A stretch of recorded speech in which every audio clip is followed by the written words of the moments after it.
Welcome to week 5 on Constructivism.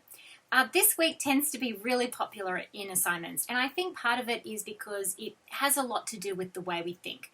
So far we've talked about traditional security and the emphasis on state actors and often military threats. We also looked at the widening and deepening of the security agenda and moving to more a critical approach, which is critiquing the basic assumptions of traditional security theory as too narrow. Nation states and sovereign states aren't the only important actors in terms of security.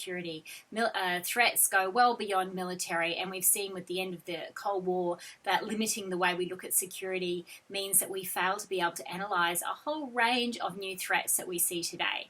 So, as I said, constructivism is been really popular.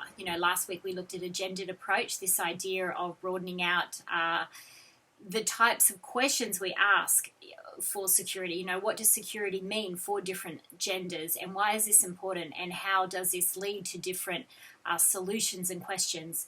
So with constructivism, we're really concerned in many ways with the actors. So it's not to say that sovereign states aren't still the cornerstone of international relations. They are. In many ways, they always will be. You need nations. That's clear. Any international agreement that's ever signed up to involves nations. So the nation state will always be important. But with constructivism, that can be broken down. We might look at different leaders, in fact, different personalities. Mikhail Gorbachev compared to, another Russian leader, how this even impacted the fortunes that played out when it came to, Cold War times, and how Russia has acted since then. Different leaders can make a really big impact. We also look at national identity and how that can play a role in how security issues are approached. So this idea that there's a range of actors, not only the nation state, and that the nation state, and this is a really important point in itself, is not just one entity. It's not just like Australia, boom. Australia under Morrison compared to Australia under Howard compared to Australia under Rudd might actually be quite different in how different security issues are approached. Even what's happening in the media and the population around that time. Where is the national identity debate heading? Think about migration. There's been a lot of national identity type rhetoric around that. What does it mean to be Australian? This has changed very significantly from, say, the times of a Fraser government back in the 1970s when we had a lot of Vietnamese immigrants coming in. So it's no good just saying Australia and this security issue, and this is how it plays out, and this is what it looks like. So constructivism essentially is saying the idea of security, the very idea of security and threat, is socially constructed. And it's socially constructed by people, by leaders, by populations with a national identity. And in fact, obviously, this can also move, like any social construction can. So it's not fixed anymore. Whereas with traditional security, the way a threat was approached was often as though it's something that's fixed. It's there or it's not. There are arms, they're pointing at you. Or that warfare threat is not there. So this is quite different.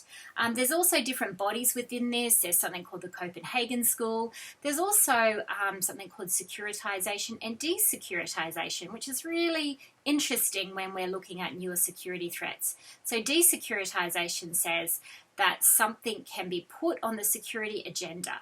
Now, the facts or statistics may not warrant that. It depends on how you argue it. Some people would suggest the concern about putting people arriving by boats in detention and framing them as security threats is not warranted compared to the statistics of how these people have acted or the threat that they really are. So this could be called securitization. But on the other hand, you could have desecuritization. So one argument, mind you, I'm just saying one argument. These are popular arguments, but you need to do your own research. So please don't feel that I'm biasing you towards one approach or the other.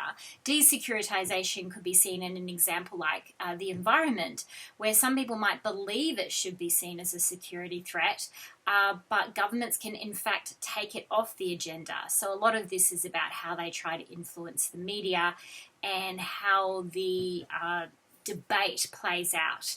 So at the centre of these constructivist ideas is also something called speech acts, and this is where the powerful and the elite can speak in certain ways that can either securitize an issue or desecuritize an issue.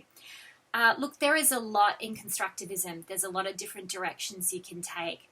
I encourage you, if you're interested in this, read a few different articles in it, do a few different core readings. I think you'll find it really interesting. A lot of people do, and I hope that you join in this week and tell us what you find.